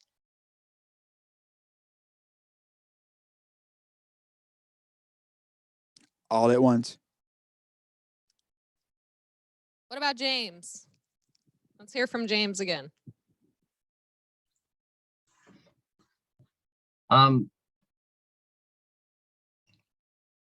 It's really not trying to memorize a script. You know, when I talk to people at like an open house or something, I just try to have a genuine conversation. And without knowing it, you know, having that genuine conversation is, I was actually working on a script because I try to have that same genuine conversation with everybody, just to kind of, you know, maybe learn why they're at the open house, you know, what they're looking for, you know, what they think of the house. Absolutely. Well, thank you so much. And so we've learned a lot of good takeaways here from also memorizing scripts. And so the next part of memorizing the scripts is actually doing script practice. And so we would encourage you guys to pick any script and to pick a partner and practice. Partner A can stand up and follow the 6 steps that we had went over and kind of talked about with memorizing scripts. And then of course, partner B, you can hold each other accountable. And then switch roles. This is a participation activity that you guys can do to better perform with your scripts.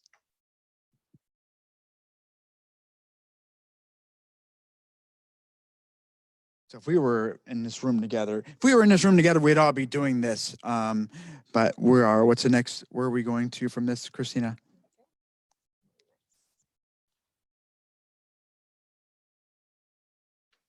It's just giving them some homework to do, just arranging a script practice partner, and then spend about 15 minutes each day reciting each other's scripts. This can be face-to-face or virtual.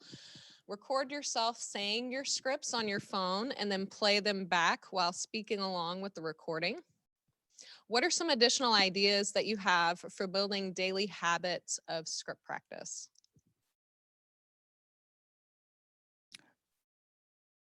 Does anyone want to share before I give the very unsexy response?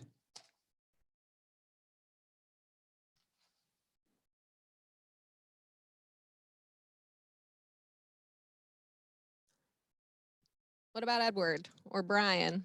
You guys want to share with us some additional ideas that you guys can do to incorporate script practice?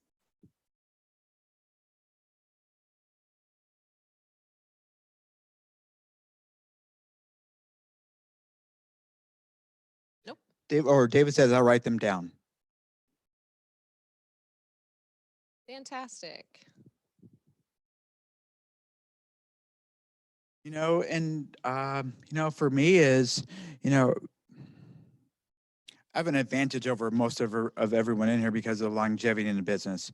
And that is to write your goal down. I mean, Sunday, write your goal out for the week. What is it that you're going to accomplish? Write your goal for a number of people that you're going to talk to on a daily basis. And, you know, but before you do that, let's figure out what your goal is for the year. Let's figure out what your GCI, what your gross commission income is for the year. If we can figure out what your GCI is, what you want it to be, then we can tie the number of phone calls that you need to make on a daily basis to that. And if you tie that number to your annual goal, then that will give you the fuel that you'll need on a daily basis to make those 20 calls a day or to make those 30 calls a day. Because really in this business, if you have no buyer or seller, what are you doing during the day? Okay. And the question is, and the answer is, you should be looking for business, and that's making phone calls. or door knocking or doing something to get yourself business. Because if you don't have business today and you're not making phone calls today, what are you going to have tomorrow? And then the next day, nothing. So just get good and get comfortable with being uncomfortable and doing those daily habits that aren't very sexy. Do those things that you don't like to do. Because there's that old saying, successful people do the things that successful people do the things that unsuccessful people just aren't willing to do. And that is be uncomfortable. You get in that comfort zone and you don't want to get out of it. So growth lies in the uncomfortable zone of your day.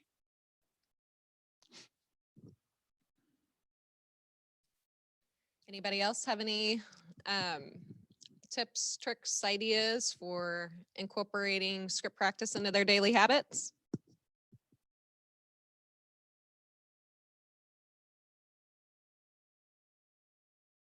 I know for me, it's pretty much just doing it every day. Whenever I wake up, I have the initial conversation whenever I'm out in public. Hey, my name is Christina, and it just so happens I work in real estate. Make it a part of everything that it is that you say and do. So that's what kind of helps me. And so turning ahas into achievement. I'd love to open this up to everybody and ask, how has this kind of changed your way of thinking? And how do you feel about it?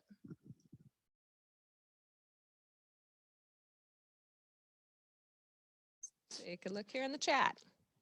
Love for you guys to chime in. And we're about finished up here. We should be done by 12. Oh yeah, it's 11:55. Don't want you guys to get bored with us.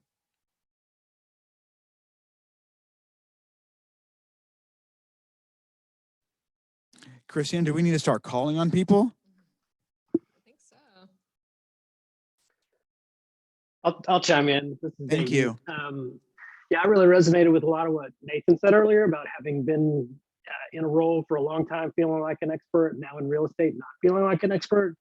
And I think this was just a real good recap of some of the things we can do on a day-to-day basis that may not be sexy, but are the things that are going to help us build that expertise by becoming very comfortable with some of the scripts and some of the language of real estate that will help drive success and expertise.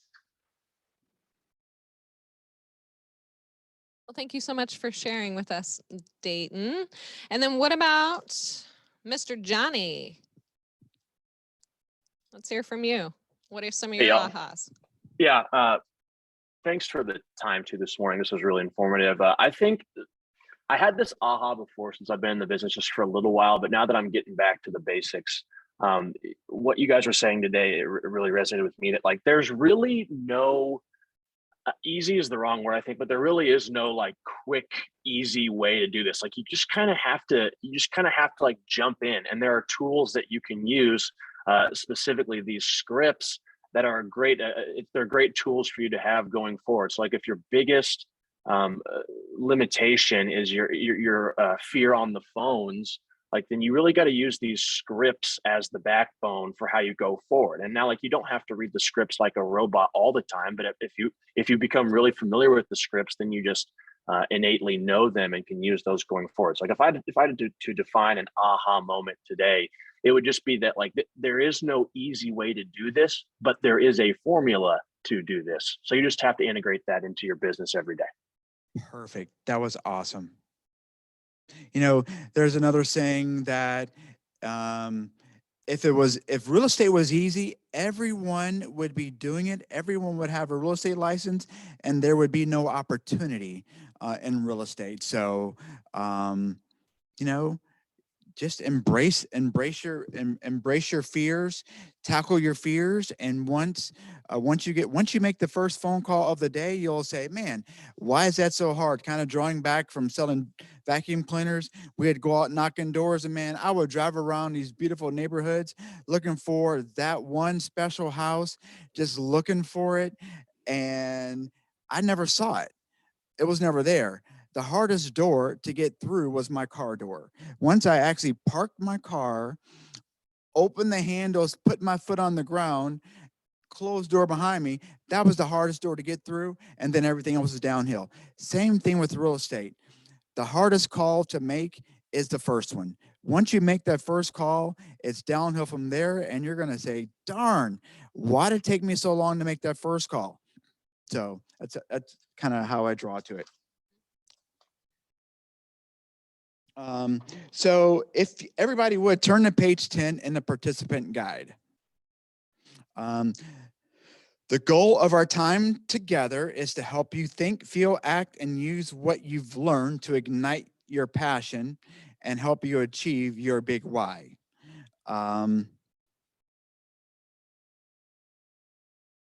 So you guys have kind of shared your ahas today. And so what would be some of your daily success habits that it is that you're going to take and use with some of the ahas that it is that you learned today?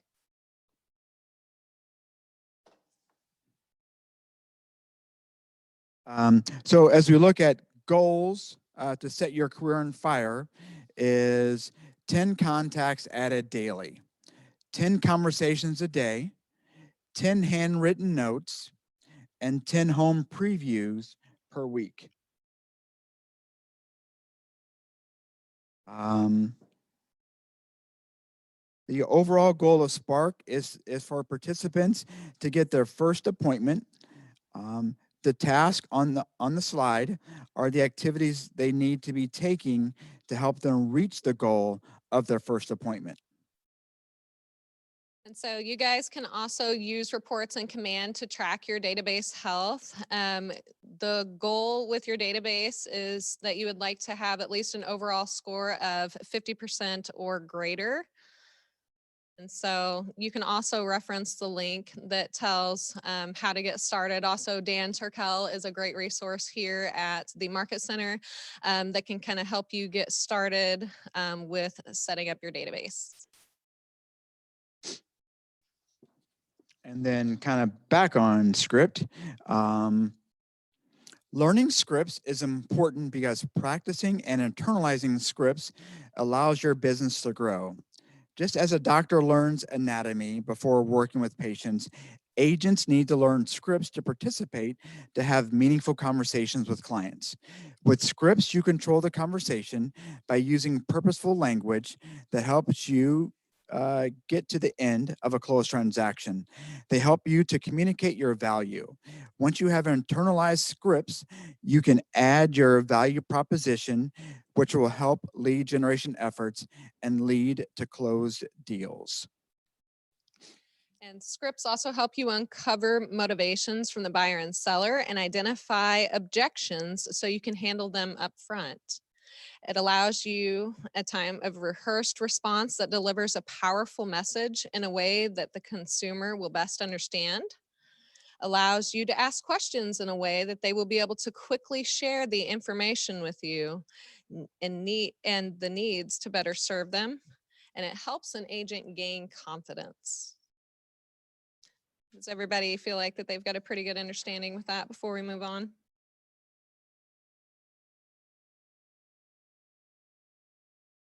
Okay, and then again, some additional homework that you guys can do. We highly encourage you to find an accountability and a script practice partner so you guys can go through and doing this activity today and applying what it is that you've learned.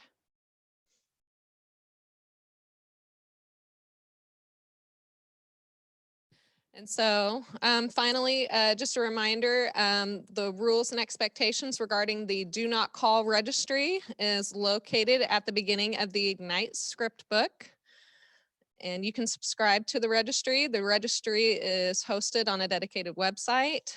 The Market Center should also have a subscription to the registry and can provide you with the login credentials. And just note, guys, that it is a violation of federal law to make any telemarketing calls without access to the registry. Check before you call. Before making a call, check to see if the consumer is on the registry. If the consumer is on the registry, do not call. And update your call list regularly. Delete all numbers from the registry in your list about every month. And never call a consumer if the consumer requests to be placed on your personal or Market Center's do not call list. All consumers do not call requests must be placed on the list and honored permanently unless the consumer subsequently gets sent called, and then know your state and federal laws. And you guys should be only calling your sphere of influence or referrals that you have permission to, of course, have a conversation with. All right.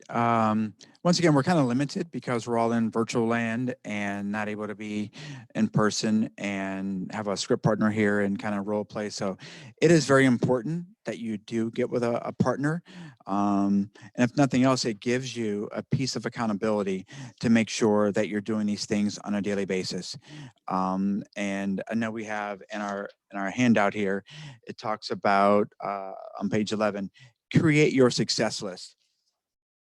And your success list, it says list all tasks you could do. Number one, list all the tasks you could do. Number two, ask the focusing question. What is the one thing that I can do such that by doing it, everything else will be easier or unnecessary? And so I kind of shared with you earlier what my one thing was. And my one thing originally was to time block, and then my one thing then became to make sure I lead generated. So figure out what your one thing is.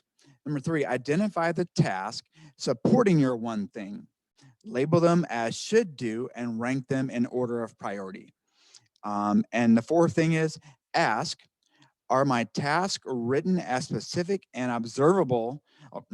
Are my tasks written as specific and observable steps? Action rather being written as results / outcomes. Does that make sense to everybody? I guess it didn't make sense to me because I'm reading it. But let me read it one more time. It says, ask, are my tasks written as specific and observable steps? Actions rather being written as results versus outcomes. Awesome, guys. So that kind of wraps up the end of our third day of Ignite. Powerful language that gets results day 3. Yay! So I do want to thank you guys for participating.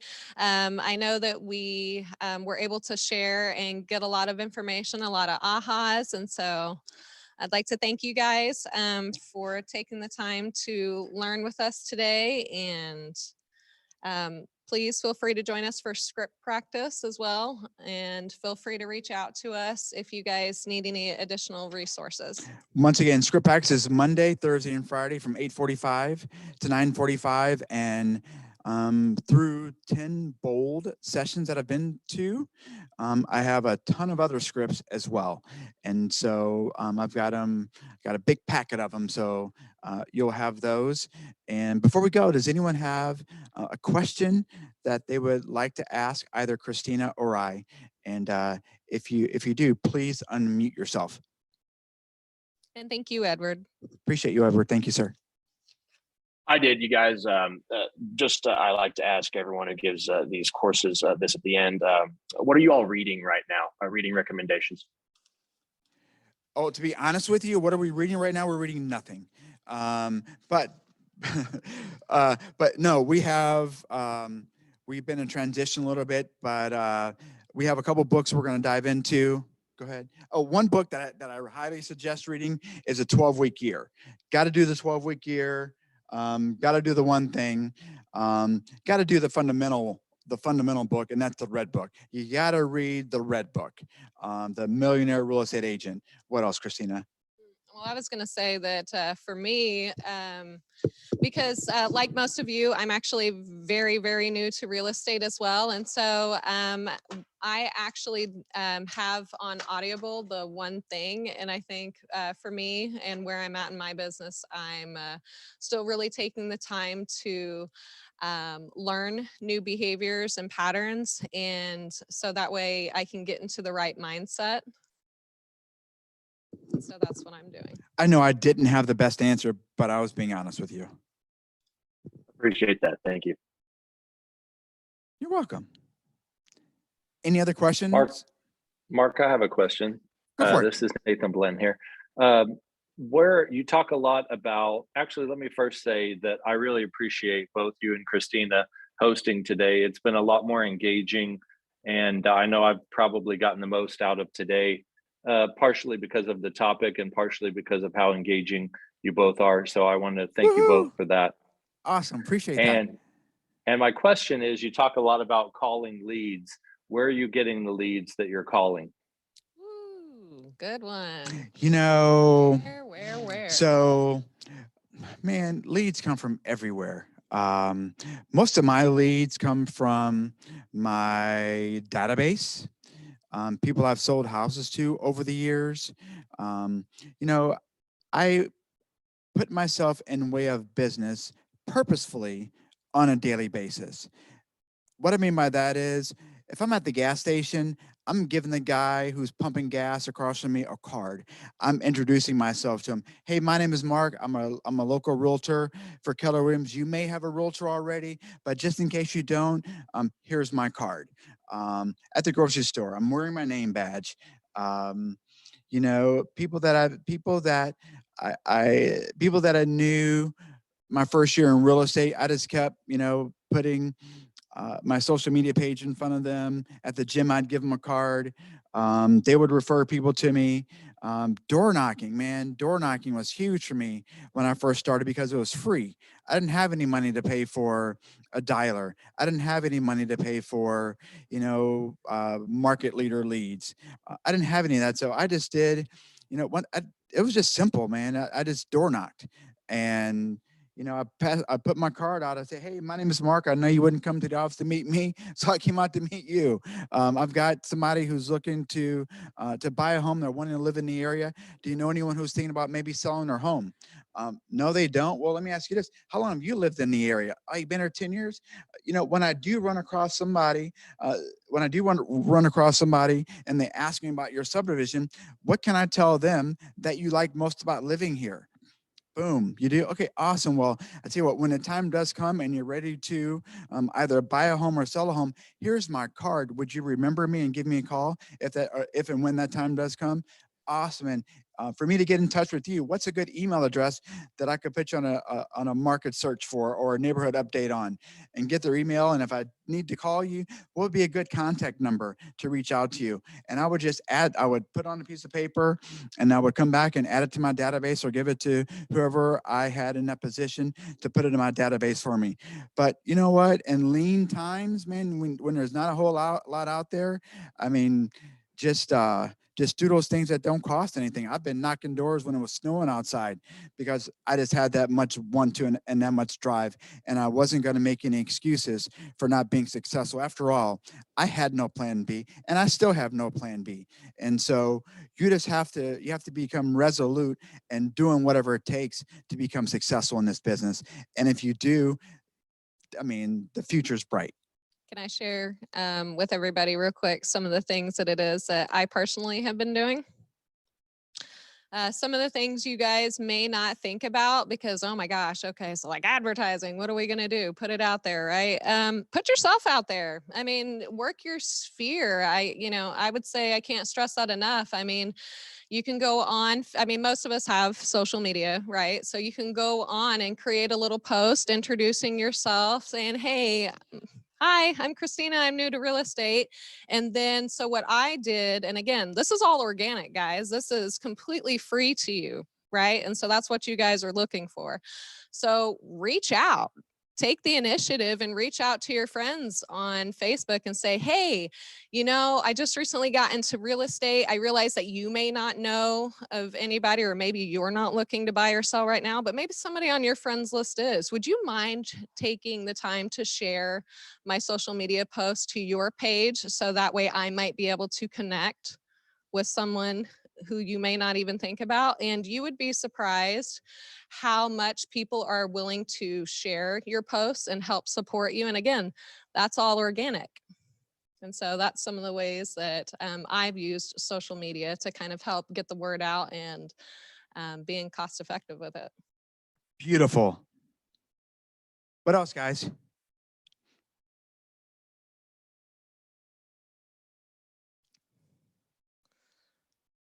All right. Well, we will take a great insight today. Thank you for sharing your time with us. Dayton, you're very welcome. And we'll head out. Thanks for attending. Guys. Thank you for all the feedback. Bye-bye.